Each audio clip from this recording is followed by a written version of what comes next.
ঘন জঙ্গলের মাঝখান দিয়ে চলে গেছে একটা সরু রাস্তা। সন্ধ্যা নামলেই কুয়াশায় ঢেকে যায় পুরো বন।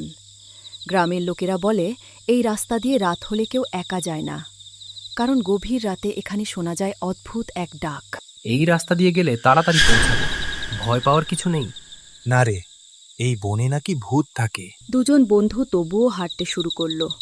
চারপাশে শুধু ঝিঁঝি পোকার শব্দ আর গাছের পাতার ফাঁক দিয়ে ঢুকে পড়া চাঁদের আলো। হঠাৎ হালকা একটা কান্নার শব্দ ভেসে এলো। শুনছিস? কেউ কাঁদছে। হয়তো বাতাসের শব্দ।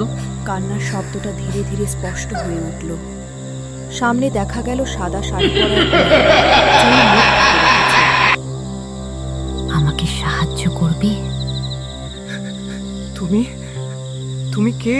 মেয়েটা ধীরে ধীরে মাথা তুলল। চোখ নেই, শুধু কালো ফাঁকা গর্ত। হঠাৎ ঠান্ডা বাতাসে চারদিক অন্ধকার হয়ে গেল। রাহুল, দৌড়! দুজন দৌড়াতে শুরু করল।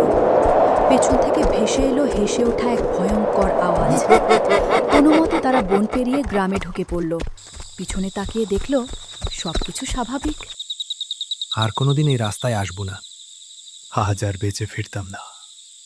সেই রাতের পর আর কেউ ওই বনের পথে হাঁটেনি। কিন্তু আজও গভীর রাতে কেউ কেউ শোনে, আমাকে সাহায্য করবে।